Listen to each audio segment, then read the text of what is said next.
नमस्कार, आज की बात में आपका स्वागत है। अयोध्या में भव्य राम मंदिर के उद्घाटन और रामलला की प्राण प्रतिष्ठा में सिर्फ 11 दिन का वक्त बचा है। आज प्रधानमंत्री नरेंद्र मोदी ने बताया कि वो अगले 11 दिन 22 जनवरी तक कठोर यम नियम का पालन करेंगे। संतों और तपस्वियों ने जो रास्ता बताया है, जो मार्गदर्शन दिया है, उसके मुताबिक आज से अगले 11 दिन तक विशेष अनुष्ठान करेंगे। और मोदी ने इस अनुष्ठान की शुरुआत की आज नासिक के कालाराम मंदिर में भगवान राम की आराधना के साथ। लेकिन कांग्रेस को इस बात पर आपत्ति है कि प्रधानमंत्री मोदी रामलला की प्राण प्रतिष्ठा को लेकर इतने उत्साहित क्यों हैं। बीजेपी अयोध्या में भव्य राम मंदिर के निर्माण को इतना बड़ा इशू क्यों मना रही है। कांग्रेस के बड़े नेताओं ने तो 22 जनवरी को अयोध्या में होने वाले कार्यक्रम में शामिल होने से इनकार कर दिया। और सिर्फ इनकार नहीं किया, आज यहां तक कह दिया कि भगवान और भक्तों के बीच बीजेपी दलाल की भूमिका में खड़ी है। कांग्रेस के मुताबिक अयोध्या में होने वाला कार्यक्रम बीजेपी का सियासी कार्यक्रम है। धार्मिक विधि विधान से तारीख का फैसला नहीं हुआ, चुनाव देखकर तारीख तय की गई, इसलिए कांग्रेस इस प्रोग्राम का बॉयकॉट करेगी। लेकिन बड़ी बात यह कि कांग्रेस हाईकमान के फैसले से कांग्रेस के अपने नेता भी नाराज हैं। अपनी नाराजगी जाहिर करने के लिए आचार्य प्रमोद कृष्णम आज अयोध्या पहुंच गए। उन्होंने कहा, रामनवमी के दिन भगवान राम अवतरित हुए थे, लेकिन 22 जनवरी को भारत में राम राज्य का उदय हो रहा है। जिन्होंने इस मौके का आमंत्रण ठुकराया है वो दुर्भाग्यशाली है। कांग्रेस के एक और बड़े नेता दिग्विजय सिंह के भाई लक्ष्मण सिंह ने कहा, बड़े नेताओं ने कुछ बड़ा सोचकर ही 22 जनवरी को अयोध्या न जाने का फैसला किया होगा, लेकिन अगले चुनाव में उन्हें पता चल जाएगा इससे कांग्रेस और कितनी छोटी हो जाएगी। लेकिन कांग्रेस के बड़े नेताओं पर ऐसी बातों का कोई असर नहीं हुआ। मल्लिकार्जुन खड़गे से लेकर अधीर रंजन चौधरी, पवन खेड़ा और सुप्रिया श्रीने तक सबने अयोध्या न जाने के अलग अलग कारण बताए। मैं आपको इन सब की बातें सुनाऊंगा। यह भी बताऊंगा कि रामलला की प्राण प्रतिष्ठा को लेकर शंकराचार्यों के विरोध की जो बात कही जा रही है, उस पर आज श्रृंगेरी पीठ के शंकराचार्य ने क्या कहा। लेकिन पहले आपको दिखाता हूं कि आज प्रधानमंत्री नरेंद्र मोदी किस तरह आस्था और भक्ति के रंग में डूबे हुए दिखाई दिए। नरेंद्र मोदी आज महाराष्ट्र के दौरे पर पहुंचे। दौरे की शुरुआत सुबह सुबह नासिक से हुई। नासिक में मोदी रोड शो करते हुए नासिक के कालाराम मंदिर पहुंचे।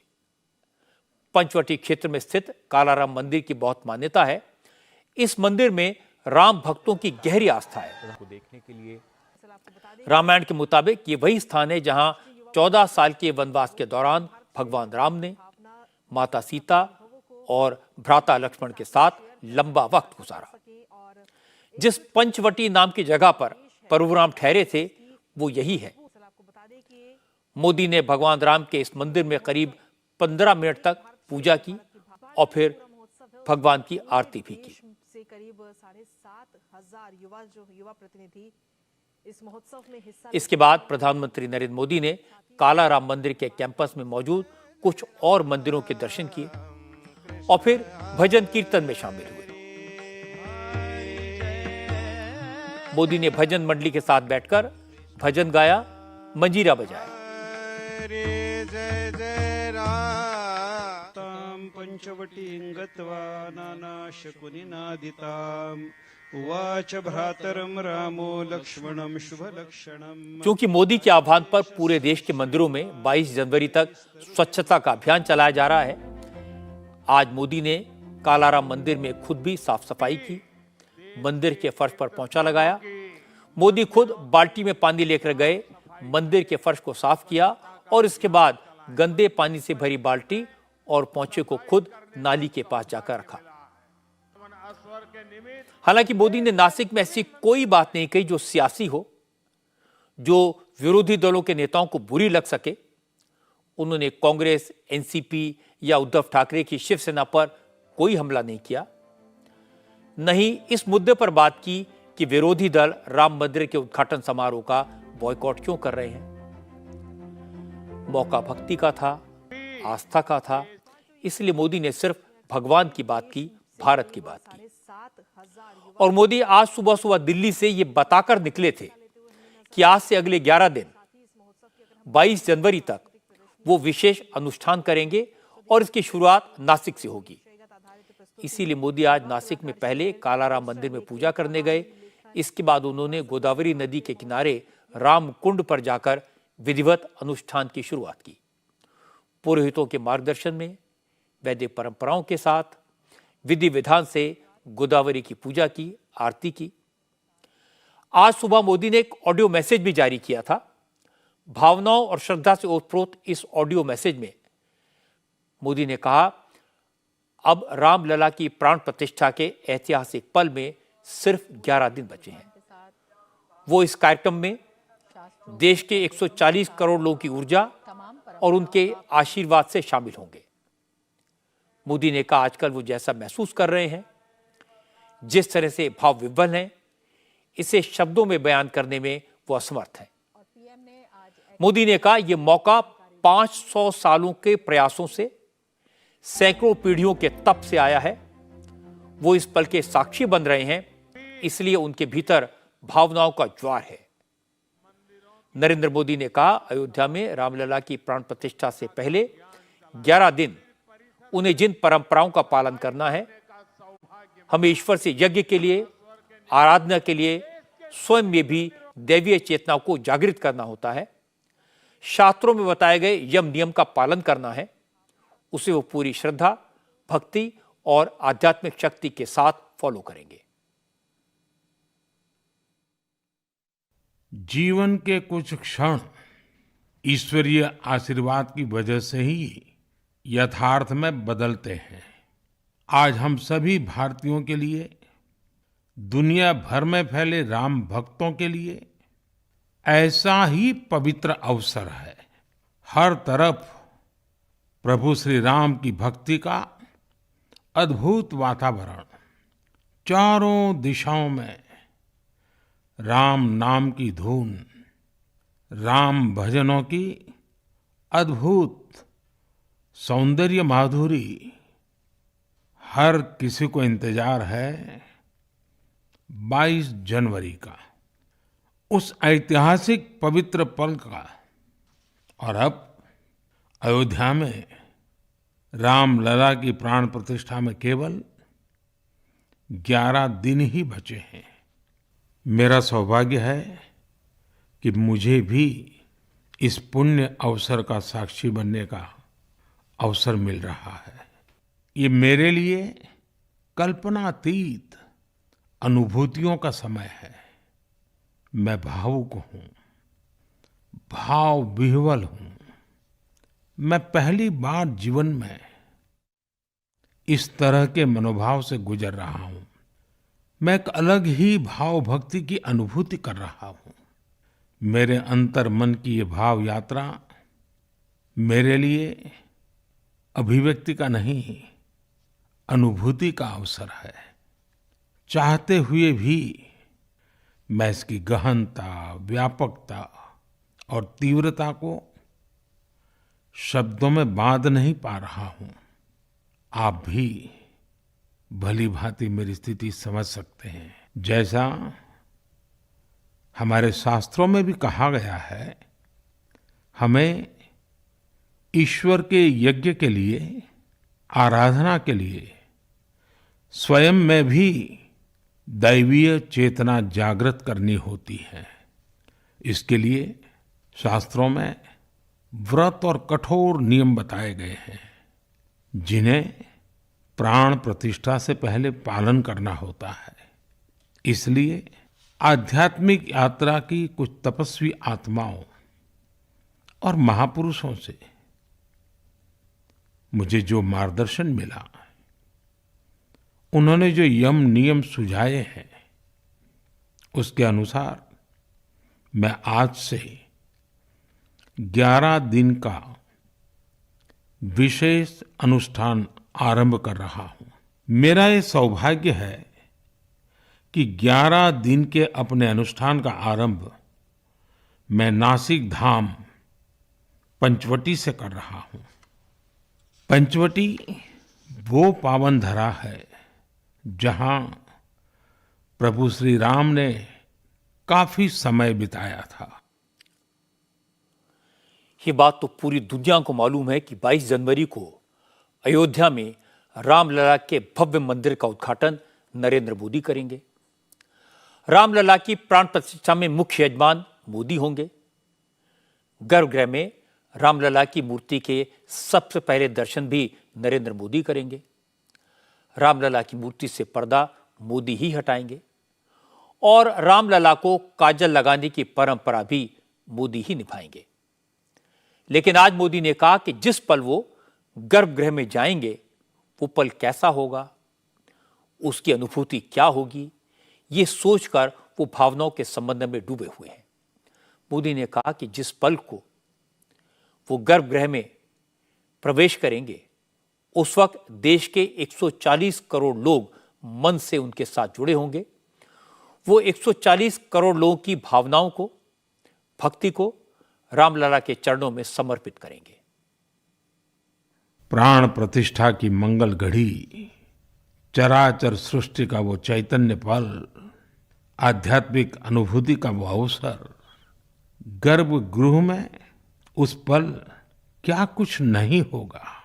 जब 140 करोड़ देशवासी उस पल में मन से मेरे साथ जुड़ जाएंगे और जब मैं आपकी ऊर्जा को साथ लेकर गर्भगृह में प्रवेश करूंगा तो मुझे भी एहसास होगा कि मैं अकेला नहीं, आप सब भी मेरे साथ हैं।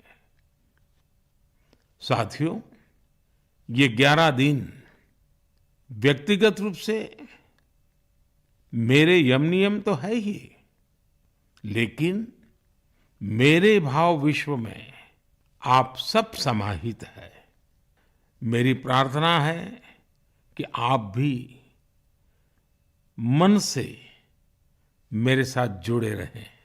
रामलला के चरणों में मैं आपके भावों को भी उसी भाव से अर्पित करूंगा जो भाव मेरे भीतर उमड़ रहे हैं।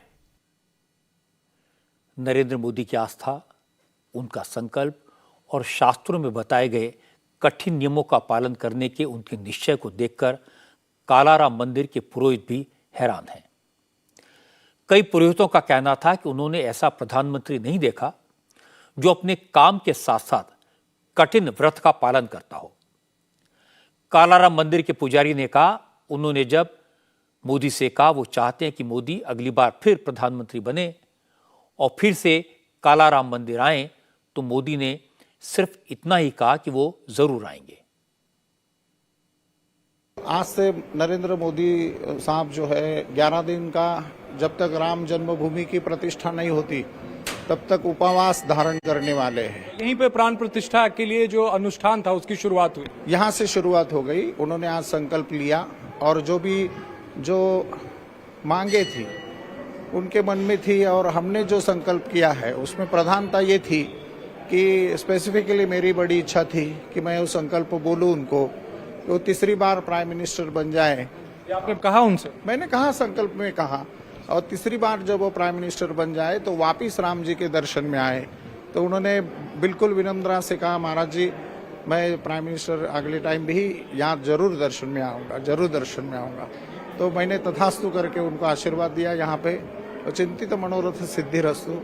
और इस तरह का एक बड़ा एनलाइटिंग फील था, बहुत लाइटनिंग फील था, बड़ा आनंद था। उनकी राम भक्ति देख के हम प्रसन्न हो गए।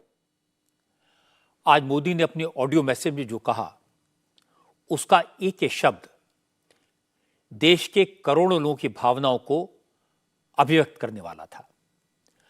आज दुनिया भर में फैले राम भक्तों में यही भाव है। हर कोई सबसे पहले रामलला के दर्शन करना चाहता है। हर कोई अयोध्या जाकर एक बार भव्य राम मंदिर को निहारना चाहता है। और ये सही है कि 500 बरस की तपस्या के बाद एक ऐतिहासिक मौका आया है। अयोध्या किसी भी राम भक्त के लिए युद्ध का, बर्बरता का, अत्याचार का, न्याय का या जुल्म का प्रतीक नहीं है। अयोध्या भगवान राम की जन्मभूमि, आपसी सद्भाव, आध्यात्म, सनातन संस्कृति और राम राज की प्रतीक है। और 500 साल के बाद अयोध्या का यही स्वरूप लौटता हुआ दिखाई दे रहा है। रामलला फिर से भव्य मंदिर में विराजमान होने वाले हैं। ये दुनिया भर के हिंदुओं के लिए गौरव का क्षण होगा। ये गौरव की बात है कि देश का नेतृत्व इस वक्त ऐसे नेता के हाथ में है जो सनातन परंपराओं को न सिर्फ समझता है बल्कि उनका सम्मान करता है, उनका पालन करता है।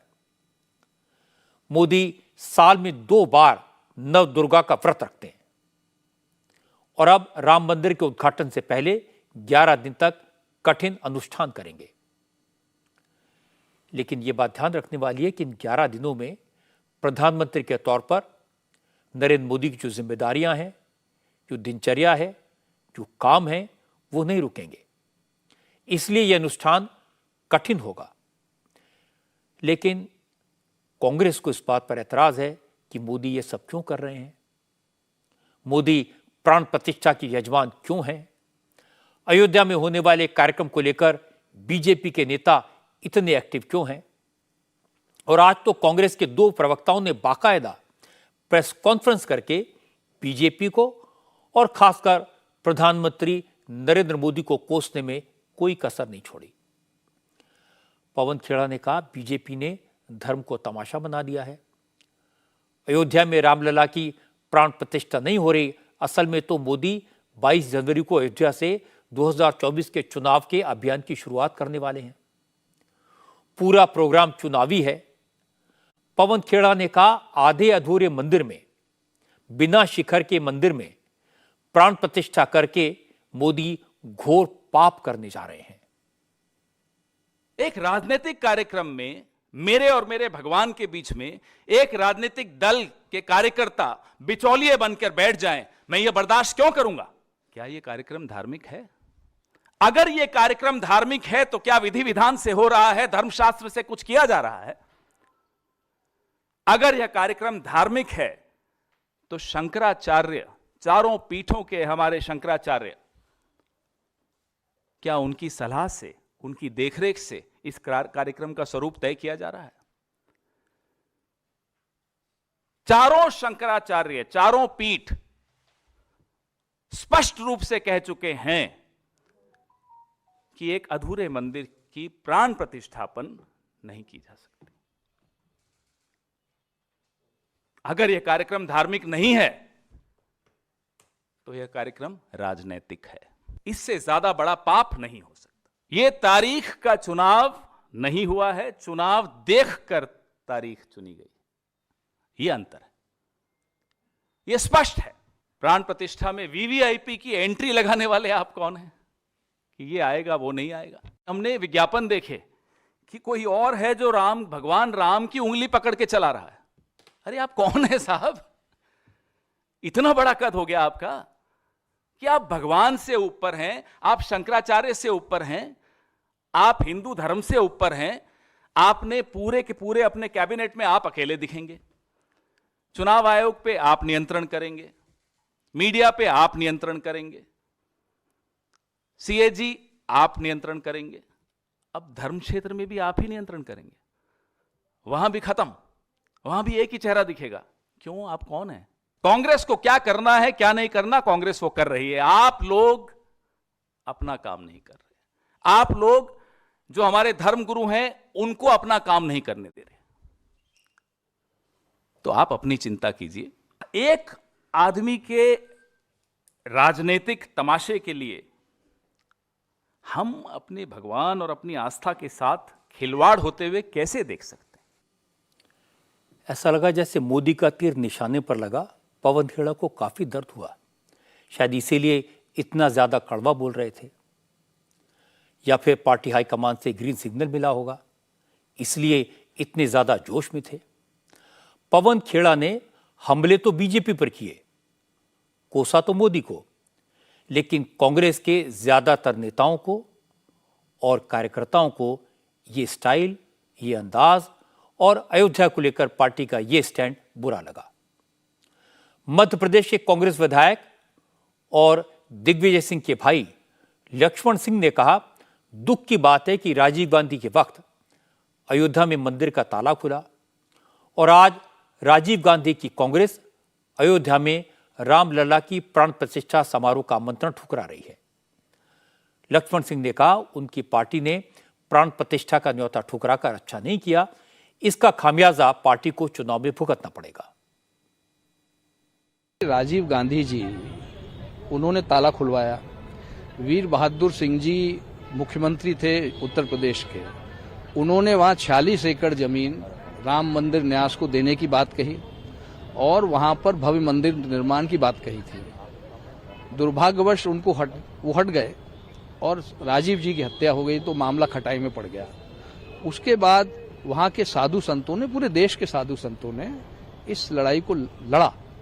बुद्धिजीवी जुड़े, पत्रकार जुड़े, राजनीतिक दल जुड़े और एक बहुत लंबी लड़ाई कोर्ट में लड़के उन्होंने जीती और उसके बाद उन्होंने इस निर्माण का कार्य शुरू किया। तो जिन्होंने ये सब लड़ाई लड़ी है वो निर्णय वही करेंगे, तो उन्होंने निर्णय लिया है। अब जहां तक निमंत्रण का सवाल है, इसको ठुकराने का क्या मतलब है? हम क्या संदेश दे रहे हैं? बिल्कुल जाना चाहिए, सबको जाना चाहिए। हम लोग जाएंगे, बार बार जाएंगे, हर साल जाएंगे। हमारी पूरी आस्था भगवान राम में है और रहेगी। पुनर्विचार करें ना करें, बयान बदले ना बदले, जो नुकसान होना था हो चुका है और चुनाव में दिख जाएगा। दिग्विजय सिंह जी बहुत ज्ञानी महापुरुष, बहुत ज्यादा मुझसे जानकार हैं। मैं उनके बारे में कुछ नहीं कह सकता। अब ज्ञानी महापुरुष दिग्विजय सिंह ये तो नहीं कह सकते कि बीजेपी ने उनके घर में ही फूट डाल दी है। कांग्रेस के नेता ये तो नहीं कह सकते कि लक्ष्मण सिंह बीजेपी के एजेंट हैं। लक्ष्मण सिंह ने जो कहा वो कांग्रेस के कार्यकर्ताओं की भावना है। अयोध्या के समारोह में शामिल न होने से, पार्टी के फैसले से लोग नाराज हैं और नाराजगी जायज है। बीजेपी कांग्रेस के कार्यकर्ताओं की इसी भावना को मुद्दा बना रही है। गिरिराज सिंह ने कहा, कांग्रेस तो राम के अस्तित्व से ही इनकार करने वाली पार्टी है, इसीलिए उसको राम नाम के हर काम से दिक्कत है। गिरिराज सिंह ने कहा, अयोध्या के आयोजन से बीजेपी का कोई लेना देना नहीं है। उनकी पार्टी तो बस राम भक्त होने के नाते प्राण प्रतिष्ठा के कार्यक्रम से प्रसन्न है और पूरे मन से उसमें शामिल हो रही है। उसका ट्रस्ट है, वो ये सब काम कर रहा है। बीजेपी राम भक्त है, राम के भक्ति में मस्त है और जितने राम भक्त हैं किसी भी पार्टी के हों, वो राम भक्त मस्त है। और जो राम भक्त नहीं है वो राम को गालियां दे रहा है, राम के अस्तित्व को नकार रहा है। यही पवन खेरा की पार्टी थी ना, जो राम के अस्तित्व को ही नकारती थी। यही कांग्रेस पार्टी है ना, जो राम सेतु को नकार रही थी। यही कांग्रेस पार्टी है ना, जो कोर्ट में उनके वकील कह रहे थे अभी लटकाइए लटकाइए। तो ये राम भक्त कहां से होंगे? पवन खेड़ा ये भी कह रहे हैं कि पूरे आयोजन में कहीं भी धर्म और आस्था नहीं दिखती। धर्म और आस्था तो जिस समय गोलियां खा रहा था कार सेवक, वो आस्था का प्रकाष्ठा था और कहा था रामलला हम आएंगे, मंदिर वहीं बनाएंगे। ये कहते थे तारीख नहीं बताएंगे, अब तारीख भी बता रहे हैं और ट्रस्ट उनको निमंत्रण भी दे रहा। कोई शंकराचार्य नाराज नहीं है। एकाध शंकराचार्य शुरू से नाराज हैं। वो शंकराचार्य उनके जो गुरु थे वो भी, ये तो काशी विश्वनाथ को कॉरिडोर का भी विरोध कर रहे थे। क्या कीजिए। मजे की बात यह है कि सोनिया गांधी, मल्लिकार्जुन खड़गे और अधीर रंजन चौधरी ने 22 जनवरी को अयोध्या जाने का इन्विटेशन ठुकरा दिया है। फिर भी कांग्रेस के नेता दावा कर रहे हैं कि कांग्रेस ने अयोध्या जाने से कब इनकार किया, धार्मिक आयोजन में शामिल होने से कब मना किया। कांग्रेस की प्रवक्ता सुप्रिया श्रीनेत ने आज कहा कि कांग्रेस के नेता अपने राजनीतिक विरोधियों के सियासी तमाशे का हिस्सा नहीं बनना चाहते, तो इसमें गलत क्या है। सुप्रिया श्रीनेत ने कहा, महंगाई और बेरोजगारी जैसे असल मुद्दों की चर्चा न हो, इसीलिए बीजेपी राम के नाम पर तमाशा कर रही है और कांग्रेस इसका हिस्सा नहीं बन सकती। हम कहां जाने से मना कर रहे हैं? हम 22 तारीख को, और यह बात हमारे अध्यक्ष ने कही है, हम 22 तारीख को जो अयोध्या में मोदी जी के नाक के नीचे मोदी जी की प्रेजेंस और आरएसएस संघ के प्रमुख की प्रेजेंस में हो रहा है, उसमें नहीं जा रहे हैं, जहां हमारे शंकराचार्य नहीं जा रहे हैं। हम जो विभत्स राजनीति की जा रही है उसका हिस्सा नहीं बनना चाहते हैं। और रामायण, क्योंकि भगवान राम की बात हो रही है, तो रामायण की सबसे बड़ी सीख तो यह है, दैहिक दैविक भौतिक तापा, राम राज नहीं कहूं व्यापा। 44% बेरोजगारी की दर आई है कल 20 से 25 साल के युवाओं में। तो राम राज्य में तो उनको एम्प्लॉयमेंट मिलना चाहिए, उस पर चर्चा होनी चाहिए। उस चर्चा से बचे रहिए, इसलिए विभत्स राजनीतिकरण चीजों का करते रहिए। जब कांग्रेस को लगा कि प्रवक्ताओं के बयानों से बात बिगड़ने लगी है, तो सफाई देने के लिए कांग्रेस अध्यक्ष मल्लिकार्जुन खड़गे खुद सामने आए। खड़गे ने कहा, कोई भगवान के दर्शन करने कभी भी जा सकता है। क्या यह जरूरी है कि सारे लोग 22 जनवरी को ही अयोध्या जाएं? खड़गे ने कहा, बीजेपी धर्म के मामले में उलझाकर महंगाई, बेरोजगारी और इस तरह के मुद्दों को दबाना चाहती है। जो आस्था रखने वाले लोग हैं वो आज भी जा सकते हैं, कल भी जा सकते हैं, परसों भी जा सकते हैं। ये आप ही के पेपर में आप पढ़ लीजिए। मैं ये तो 6 तारीख क्लियर किया हूँ, फिर भी उसको पलट पलट के हम पे इतने वार करना ये ठीक नहीं है। ये एक कॉन्स्पिरेसी है बीजेपी की, और बीजेपी यही मुद्दे को बार बार उठा रही है। मैं तो 10 दिन पहले बोला हूँ, फिर अब क्यों उठा रहे हैं आप? तो ये हमारा जो है, किसी को दुख पहुंचाना, किसी रिलीजन, किसी धर्म को, किसी गुरु को, ये हमारा मुद्दा नहीं है। हमारा मुद्दा सिर्फ है कि मोदी जी जनता के लिए अनएम्प्लॉयमेंट में क्या काम कर रहे हैं, इन्फ्लेशन के बारे में क्या कदम उठाए, बॉर्डर इश्यू पे क्या कदम उठाए। जब चाइनीज ये बता रहे हैं उनकी फॉरेन पॉलिसी कैसी है, और जो गरीबों लोग आज तंग और तबाह हो गए हैं, युवक भी बहुत रोड पे गिरे हैं, तो उनकी चिंता हमको है, उसके बारे में हम उनको पूछ रहे हैं, ना कि इसके बारे में। लेकिन खड़गे की ये सफाई कांग्रेस के नेताओं के गले नहीं उतर रही। खड़गे ने 22 जनवरी का आमंत्रण ठुकराया, तो इससे नाराज होकर कांग्रेस के नेता आचार्य प्रमोद कृष्णम आज ही अयोध्या पहुंच गए। उन्होंने कहा, वो चाहते हैं कि कांग्रेस के बड़े नेता प्राण प्रतिष्ठा के कार्यक्रम में शामिल हों, क्योंकि ऐसी किसी पार्टी का नहीं, किसी संगठन का नहीं, पूरी दुनिया के हिंदुओं का, राम भक्तों का कार्यक्रम है।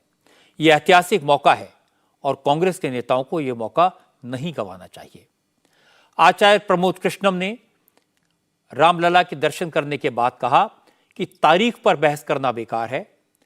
अगर रामनवमी पर भगवान राम का जन्म हुआ था, तो 22 जनवरी को राम राज की पुनर्स्थापना होने जा रही है। इसलिए सबको इस उत्सव में शामिल होना चाहिए। जो निमंत्रण अस्वीकार कर रहे हैं वो दुर्भाग्यशाली हैं। नेताओं को धर्म की व्याख्या करने से बचना चाहिए। भारत का नहीं, पूरे विश्व का करोड़ों साधु, संत, ऋषि, मुनि, महात्मा, तपस्वी, तमाम ज्योतिषाचार्य हैं, ये सब एक तरफ और भगवान राम एक तरफ। हम राम से हैं, राम हमसे नहीं है। ये जो ब्रह्मांड है ये पूरा राम संचालित करते हैं। हमारे शास्त्रों में एक सूत्र है, शुभस्य शीघ्रम। जो शुभ काम है उसको जल्दी करो, जो शुभ काम है उसमें रोड़े मत अटकाओ। भगवान राम का मंदिर बन के तैयार हुआ है, इसका स्वागत करो। ये भारत का उत्सव है, ये भारत का गौरव है, ये हमारे सनातन का उत्सव है। इसमें विघ्न डालना छोड़ो। और मैं तमाम राजनीतिक लोगों से अपील करना चाहता हूं कि इस निमंत्रण को स्वीकार करो। राम सबके हैं, सब राम के। मंदिर के निमंत्रण को स्वीकार करना सौभाग्य का विषय है, मंदिर के निमंत्रण को ठुकराना दुर्भाग्य का विषय। मुझे ऐसा लगता है कि भगवान श्री राम के अवतरण की तिथि है रामनवमी। रामनवमी को भगवान श्री राम का अवतरण हुआ था और ये जो 22 जनवरी है ना, ये भारत में राम राज्य की पुनर्स्थापना की तिथि है। लेकिन कांग्रेस के आजकल के नेता इन बातों को समझने के लिए तैयार नहीं है। वो तो नए नए बहाने खोजने में लगे हैं। वो रामलला की प्राण प्रतिष्ठा समारोह को सियासी साबित करने में लगे हैं। पवन खेड़ा ने कहा, चारों पीठों के शंकराचार्य इस कार्यक्रम का विरोध कर रहे हैं। कल श्रृंगेरी मठ और द्वारका शारदा पीठम की तरफ से प्राण प्रतिष्ठा के समर्थन में जो चिट्ठियां जारी की गई थी वो भी फर्जी थी। इन चिट्ठियों को जारी करने में बीजेपी के आईटी सेल का हाथ है, ये कहा कांग्रेस के प्रवक्ता ने। देखिएगा कि चिट्ठी के नीचे किसका नाम लिखा है, एक में सचिव का, एक में प्रबंधक का। उन्हीं शंकराचार्य जी का वीडियो आपने सुन लिया। हस्ताक्षर शंकराचार्य जी के नहीं है। हस्ताक्षर एक पत्र में प्रबंधक के हैं, एक में सचिव के हैं। तो आप समझ रहे हैं कि आईटी सेल कितनी सक्रिय है। कांग्रेस की इस गलत बयानी का जवाब खुद श्रृंगेरी मठ के प्रशासक और सीईओ डॉक्टर वीआर गौरीशंकर ने दिया। श्रृंगेरी मठ के प्रशासक ने कहा, उन्होंने कल जो चिट्ठी जारी की थी वो शंकराचार्य जी के निर्देश पर जारी की थी। डॉक्टर गौरीशंकर ने कहा, शंकराचार्य श्री भारती तीर्थ जी केवल सड़क के रास्ते यात्रा करते हैं, इसीलिए वो 22 जनवरी को अयोध्या पहुंचने में असमर्थ हैं, क्योंकि इससे उनको भी असुविधा होगी और उनके भक्तों को भी परेशानी होगी। डॉक्टर गौरीशंकर ने कहा, रामलला की प्राण प्रतिष्ठा का मौका 500 साल बाद आया है। ये हर सनातनी के लिए गर्व की बात है और श्रृंगेरी मठ इस कार्यक्रम का पूरा समर्थन करता है। हमारा जगत गुरु पर्सनली उधर नहीं जा सकते, only because of in our मठ for last more than 150 years if you see, our Jagat Guru has travelled only by road. He has never used any other transportation mechanism to travel, unless it has been an emergency, extreme emergency. If, as per that tradition, our Jagat Guru has to go to Ayodhya, he should have started from Sringeri at least 5-6 months earlier itself. We are for sure 100% behind this function. We take it as a very great event happening. After 500 years of struggle, the followers of Sanatana Dharma have now got an opportunity to raise their head with pride and say that our Ramlala temple has come up. We fully believe that every Sanatana Dharmi should treat this as a very important event, and as far as our Math is concerned, we are fully behind this function, sir. A false propaganda for the sake of bringing bad name to us is being done from sources which we don't know who they are, and why they are doing also is not known. Congress के कुछ नेता राम मंदिर की प्राण प्रतिष्ठा के कार्यक्रम में न जाएं, ये उनकी आस्था का, उनके विश्वास का, उनकी राजनीति का विषय हो सकता है। लेकिन नरेंद्र मोदी की आस्था पर सवाल उठाना, दलाल, बिचौलिए जैसे शब्दों का इस्तेमाल करना कांग्रेस जैसी पुरानी पार्टी की गरिमा के अनुरूप नहीं है, शोभा नहीं देता। अगर कोई यह जानना चाहता है कि मोदी का राम मंदिर से क्या संबंध है, तो उन्हें राम जन्मभूमि आंदोलन के प्रणेता लाल कृष्ण आडवाणी की बात सुननी चाहिए। आज ही आडवाणी ने कहा, रथ यात्रा के दौरान नरेंद्र मोदी हर पल मेरे साथ थे। असल में मोदी आडवाणी के रथ के सारथी थे। आडवाणी ने कहा, राम मंदिर बनना तो नियति ने ही तय कर दिया था। जब प्रधानमंत्री नरेंद्र मोदी मंदिर की प्राण प्रतिष्ठा करेंगे, तब वो हमारे भारतवर्ष के प्रत्येक नागरिक का प्रतिनिधित्व करेंगे। असल में राम मंदिर का इशू मोदी के इलेक्शन मैनिफेस्टो में था। राम मंदिर जल्दी बनवाने में, भव्य बनवाने में मोदी का पर्सनल इन्वॉल्वमेंट रहा। मोदी देश की जनता द्वारा चुने गए प्रधानमंत्री हैं, देश के करोड़ों लोगों के विश्वास के प्रतीक हैं। अगर राम मंदिर में रामलला की प्राण प्रतिष्ठा के लिए उन्हें आमंत्रित किया गया, यजमान बनाया गया, तो इस पर किसी को आपत्ति क्यों होनी चाहिए? असल में कांग्रेस की यह आपत्ति धार्मिक नहीं है। कांग्रेस को इस बात से कोई लेना देना नहीं है कि मंदिर पूरा बना या नहीं। कांग्रेस को इस बात से भी कोई मतलब नहीं है कि विधि विधान का ध्यान रखा गया या नहीं। कांग्रेस की प्रॉब्लम तो यह है कि इससे मोदी को इलेक्शन में फायदा हो जाएगा। ये चिंता कांग्रेस चलाने वालों को खाई जा रही है। कांग्रेस में कई पुराने अनुभवी नेता हैं जो ये समझाने की कोशिश कर रहे हैं कि कांग्रेस राम मंदिर का विरोध करेगी, प्राण प्रतिष्ठा के समारोह का बॉयकॉट करेगी तो इससे और ज्यादा नुकसान होगा। लेकिन आजकल के कांग्रेस चलाने वाले मोदी विरोध में इतना गुम हो गए हैं कि वो लोगों की भावनाओं को समझ ही नहीं पा रहे। मोदी जो भी करें उसका विरोध करना एक तरह की पॉलिसी है। मोदी जो भी बनाएं उस पर सवाल उठाना एक तरह की आदत है। मंदिर है तो शंकराचार्य को क्यों नहीं बुलाया, बॉयकॉट करो। पार्लियामेंट की नई बिल्डिंग बनी तो राष्ट्रपति को क्यों नहीं बुलाया, बॉयकॉट करो। ऐसी बहानेबाजी अब साफ दिखाई देने लगी है। इसलिए कांग्रेस को अपने उन नेताओं की बात सुननी चाहिए जिन्हें लगता है कि प्राण प्रतिष्ठा के समारोह का बहिष्कार करना, राम मंदिर के निर्माण पर सवाल उठाना दुर्भाग्यपूर्ण है और इसकी कोई जरूरत नहीं है। कांग्रेस के नेताओं ने अगर नहीं जाना था तो उन्हें अपनी पार्टी के सबसे वरिष्ठ नेता डॉक्टर कर्ण सिंह की बात सुन लेनी चाहिए। डॉक्टर कर्ण सिंह विद्वान हैं।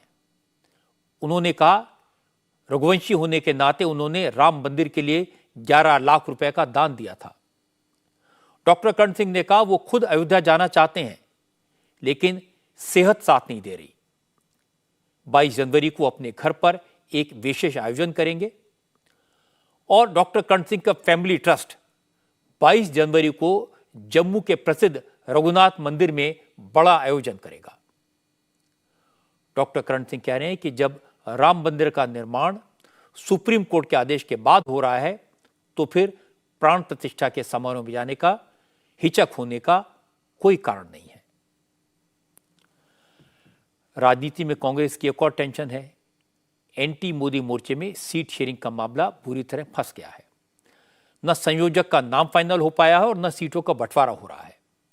पता यह लगा कि ममता बनर्जी, नीतीश कुमार और अखिलेश यादव ने सीटों के बंटवारे के मुद्दे पर कांग्रेस की कमेटी से बात करने से इनकार कर दिया है। इसलिए मजबूरी में अब कांग्रेस की तरफ से कल इंडिया ब्लॉक के लीडर्स की मीटिंग बुलाई गई है। वीडियो कॉन्फ्रेंसिंग के जरिए यह मीटिंग कल सुबह 11:30 बजे होगी और चर्चा यह है कि इस मीटिंग में कांग्रेस इंडिया अलायंस के अध्यक्ष के तौर पर मल्लिकार्जुन खड़गे और कन्वीनर के तौर पर नीतीश कुमार के नाम का प्रस्ताव रखेगी। कांग्रेस ने यह बीच का रास्ता निकाला है क्योंकि नीतीश कुमार कन्वीनर बनने पर अड़े हुए हैं लेकिन ममता इसके लिए राजी नहीं है। चूंकि ममता ने प्रधानमंत्री पद के लिए मल्लिकार्जुन खड़गे को प्रोजेक्ट करने का सुझाव दिया था, इसलिए कांग्रेस ने दोनों को मनाने के लिए यह फॉर्मूला निकाला है। कल होने वाली मीटिंग में सीट शेयरिंग पर भी चर्चा होगी लेकिन कल फैसला क्या होगा ये कोई नहीं कह सकता।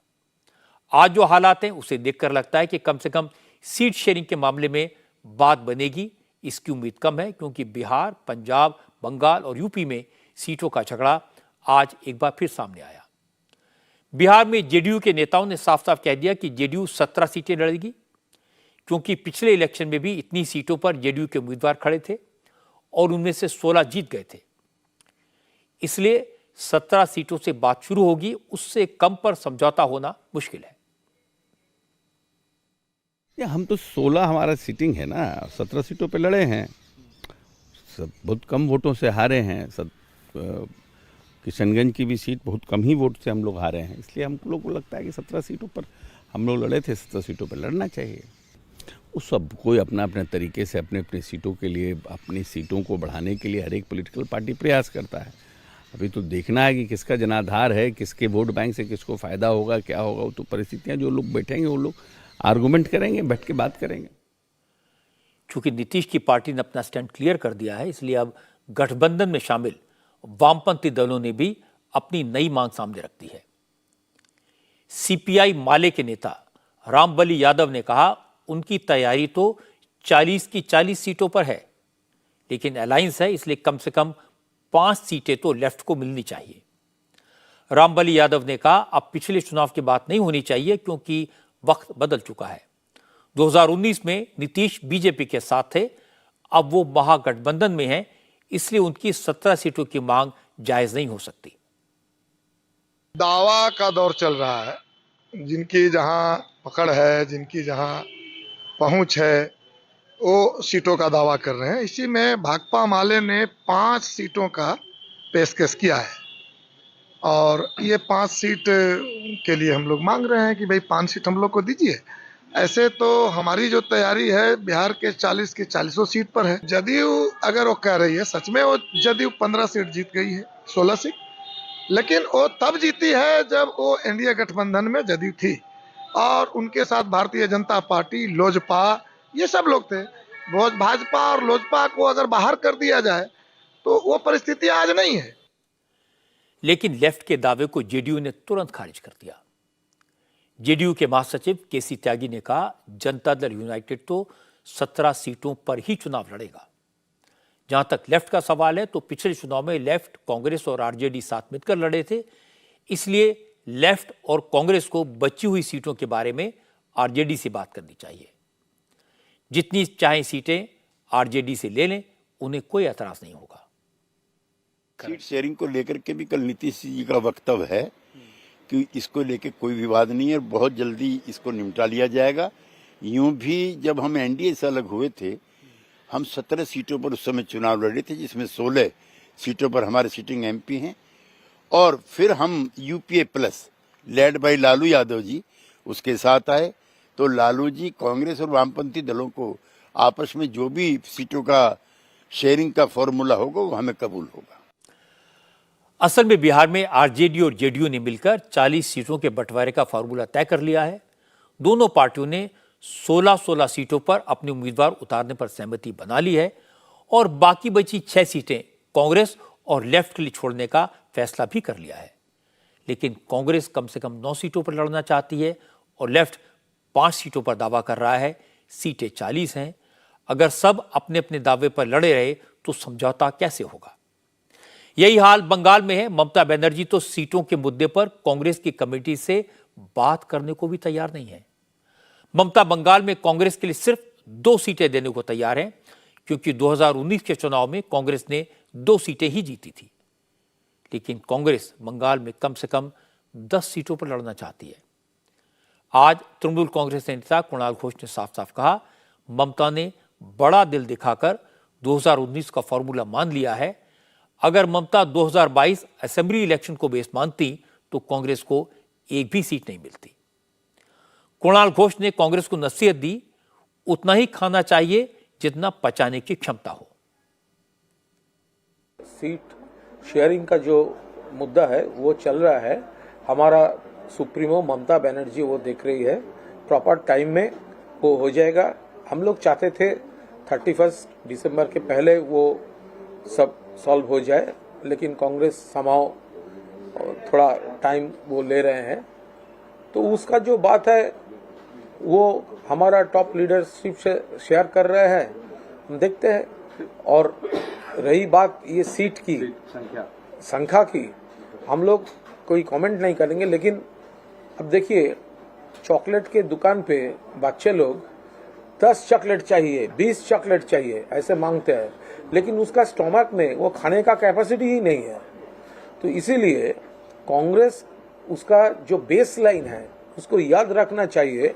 असेंबली में वो अलग लड़के, वामपंथियों से लड़के, जो गठबंधन करके लड़के, वो 0 मिला था उनको। तो इसीलिए बेस लाइन 0 होना चाहिए, उसके ऊपर जो भी होगा वो ममता दीदी देख लेंगे। कुणाल घोष की बात आपने सुनी, अधीर रंजन चौधरी जो कह रहे हैं कांग्रेस की तरफ से, ये सब सुनकर लगता है कि ममता के साथ कांग्रेस का समझौता होना मुश्किल है। अगर ममता थोड़ा और बड़ा दिल दिखाएंगी, कांग्रेस को 1-2 सीट दे देंगी, तो फिर बात लेफ्ट फ्रंट को लेकर फंस जाएगी, क्योंकि ममता लेफ्ट के लिए कोई रियायत नहीं बरतना चाहती। और लेफ्ट पार्टीज ने भी कहा कि बंगाल में समझौता होना मुश्किल है, इसलिए बंगाल में भी एंटी मोदी मोर्चा एकजुट होगा, वहां भी कोई इंडी अलायंस लड़ेगा, इसकी संभावना कम है। पंजाब में कांग्रेस और आम आदमी पार्टी के बीच तकरार है। पंजाब में कांग्रेस के नेता बिल्कुल नहीं चाहते कि केजरीवाल की पार्टी के साथ किसी तरह का अलायंस हो, इसीलिए कांग्रेस की सेंट्रल लीडरशिप ने फिलहाल पंजाब में सीटों के बंटवारे पर बातचीत टाल दी है। आज कांग्रेस की अलायंस कमेटी की आम आदमी पार्टी के नेताओं के साथ मीटिंग हुई।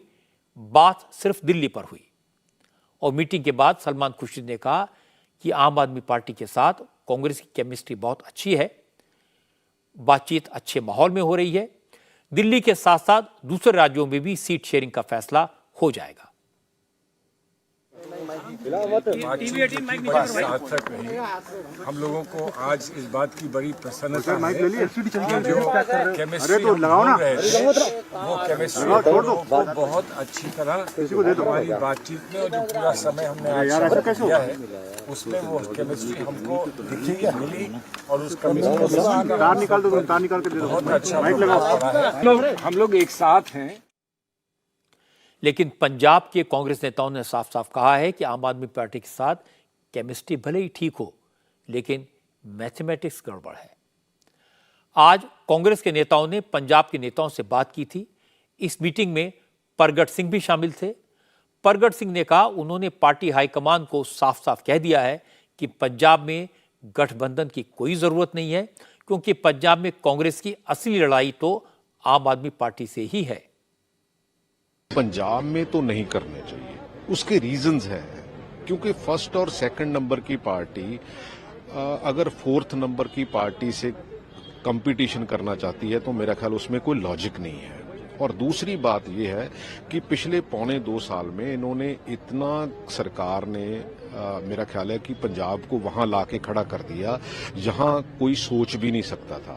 तो ऐसी सिचुएशन में उनकी सपोर्ट करनी या उनसे सपोर्ट लेनी मेरा ख्याल है कि इलॉजिकल है। अगर हम अलग अलग लड़ेंगे और जो भी उसमें जीतेगा वो इंडिया ब्लॉक में अपनी सपोर्ट कर दे, उसमें क्या प्रॉब्लम है। बहुत स्ट्रांगली प्रपोज किया गया है ये सारा कुछ पीएसी की मीटिंग में भी, और अभी हमारे जो प्रभारी हैं इनसे भी, क्योंकि सब ब्लॉक के जो ब्लॉक प्रेसिडेंट हैं और जितनी फ्रंटल ऑर्गेनाइजेशन है, मेरा ख्याल है कि 99% लोगों ने इसके लिए मना किया है। और वैसे भी भगवंत मान जी जो रोज करते हैं उसको मद्देनजर रखते हुए ये संभव नहीं है पंजाब में अलायंस इनके साथ करना। ऐसा लगता है कि पंजाब में आम आदमी पार्टी और कांग्रेस एक दूसरे के खिलाफ लड़ेंगे और इसे फ्रेंडली फाइट का नाम दिया जाएगा। अब ये सारी बातें देखकर हर रोज ये दिखता है कि मोदी विरोधी मोर्चे के नेता आज भी पुराने तरीकों से परंपरागत अंदाज में मोदी से लड़ना चाहते हैं। कभी कन्वीनर को लेकर टकराव होता है, कभी प्रधानमंत्री पद के उम्मीदवार को लेकर, तो कभी सीट शेयरिंग को लेकर। कभी मंदिर के नाम पर अलग अलग राय नजर आती है, तो कभी सनातन के नाम पर। दूसरी तरफ नरेंद्र मोदी ने एक तरह से अपना कैंपेन लॉन्च कर दिया है। 3 दिन राजस्थान में रहे, 2 दिन गुजरात में बिताए, आज महाराष्ट्र के लोगों से संवाद किया, अपने काम गिनाए और अब निशाने पर बिहार है। मुझे याद है एक इंटरव्यू के दौरान उन्होंने मुझसे कहा था कि विरोधी दल वाले ये तो देख लें कि मैं किस दिशा में जा रहा हूं, मैं इस तरफ जा रहा होता हूं और वो दूसरी तरफ गोली चला रहे होते हैं। एक अच्छी खबर आपको बता दूं, आज मुंबई में प्रधानमंत्री नरेंद्र मोदी ने देश का सबसे लंबा ब्रिज राष्ट्र को समर्पित किया। मोदी ने समंदर पर बने देश के सबसे लंबे सी ब्रिज को देश की संकल्प शक्ति का सबूत बताया। 22 किलोमीटर लंबा अटल सेतु मुंबई से नवी मुंबई को जोड़ेगा। अटल सेतु का 16 किलोमीटर से ज्यादा लंबा हिस्सा समुद्र के ऊपर बनाया गया है। अभी तक मुंबई से नवी मुंबई का सफर तय करने में 2 घंटे का वक्त लगता था, लेकिन इस ब्रिज के बन जाने से अब यह दूरी सिर्फ 20 मिनट में तय की जा सकेगी। आपको जानकर हैरानी होगी कि 5 साल के रिकॉर्ड वक्त में बने इस ब्रिज को बनाने में जितनी वायर लगी है उससे पूरी पृथ्वी के 2 बार चक्कर लगाए जा सकते हैं। इसमें जितना लोहा और स्टील लगा है उससे हावड़ा ब्रिज जैसे 4 ब्रिज बन सकते हैं। स्टैच्यू ऑफ लिबर्टी जैसे 6 स्टैच्यू बनाए जा सकते हैं। सी ब्रिज का उद्घाटन करने के बाद मोदी ने इस पुल पर सफर किया, कुछ दूर तक पैदल चले। नरेंद्र मोदी ने 2016 में इस पुल का शिलान्यास किया था और इसीलिए उन्होंने कहा कि उनकी सरकार जो वादा करती है, जो संकल्प लेती है, उसे पूरा करने के लिए वो समंदर से भी टकरा जाती है। आज विकास का ये उत्सव भले ही मुंबई में हो रहा है, लेकिन इस पर पूरे देश की नजर है। आज दुनिया के सबसे बड़े सी ब्रिज में से एक ये विशाल अटल सेतु देश को मिला है। ये हमारे उस संकल्प का भी प्रमाण है कि भारत के विकास के लिए हम समंदर से भी टकरा सकते हैं, लहरों को भी चीर सकते हैं। आज का ये कार्यक्रम संकल्प से सिद्धि का भी प्रमाण है। ये बात तो सच है कि देश में आजकल कहीं भी चले जाएं, लोग सड़कों की बहुत तारीफ करते हैं, हाईवेज की बात करते हैं, टनल्स की बात करते हैं, ब्रिजेस की बात करते हैं, इंफ्रास्ट्रक्चर की बात करते हैं। और आज भारत के सबसे बड़े सी ब्रिज की चर्चा पूरे देश में हुई। लोगों ने देखा लहरों को चीरकर कैसे ये अद्भुत सेतु बनाया गया है। असल में सड़कें, हाईवेज, इस तरह के ब्रिजेस सीधे सीधे विकास से जुड़े हैं, दूरी को कम करते हैं और कम से कम ये ऐसे निर्माण हैं जो लोगों को सामने दिखाई देते हैं और लोग इन पर चलकर इनके फायदों को महसूस करते हैं। आज कश्मीर में मौसम के मिजाज से परेशान लोगों की तस्वीरें सामने आई।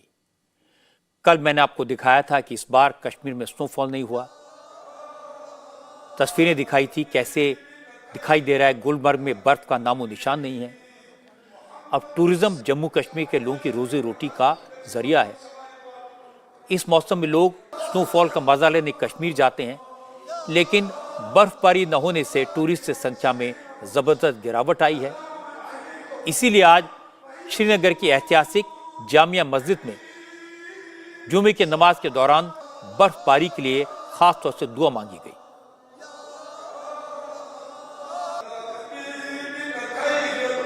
नमाज पढ़ने पहुंचे लोगों ने रो रो कर ऊपर वाले से रहम की गुहार लगाई, दुआ मांगी, बर्फबारी हो, बारिश हो, जिससे कश्मीर का सूखा खत्म हो। अल्लाह से ये मांगी कि हमारे गुनाहों को मगफिरत फरमाए और जो ये मुसीबत इससे हमें नजात मिले और ये बर्फबारी हो जाए। इसी से पूरे हमारी कश्मीर की और इसी हमारे से भी जो बीमारियाँ सारी दूर होती। इसी वजह इसलिए हमने आज यहाँ इस जामा मस्जिद में इसलिए अल्लाह ताला से दुआ की कि वो हमारे गुनाहों को माफ़ करे और बरसात बरसाए ताकि जो परेशानी वो दूर हो जाए। इसलिए सब मिलकर हमने ये नमाज़ पढ़ी, नमाज इस्तिस्का, इसलिए सभी लोगों ने दुआ पढ़ी। पिछले 2 महीनों में चले कलान भी लगभग आधा ख़त्म हो चुका है, लेकिन कश्मीर में बर्फबारी नहीं हो रही है। ये हमारे गुनाहों का नतीजा है और कुछ नहीं।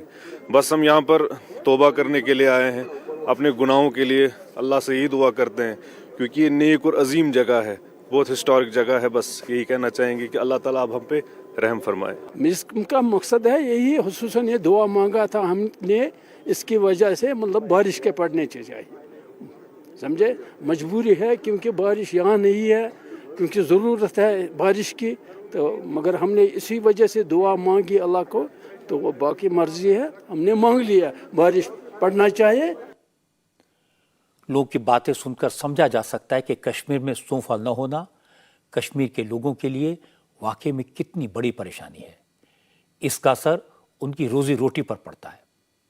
हालांकि मौसम विभाग ने कहा है कि 20 जनवरी के बाद कश्मीर में स्नोफॉल हो सकता है, तो हम सबको दुआ करनी चाहिए कि मौसम विभाग का अनुमान सही साबित हो, कश्मीर में बर्फबारी हो, स्नोफॉल हो। आज की बात में इतना ही। मेरी आपसे अगली मुलाकात होगी कल रात 10 बजे आपकी अदालत में।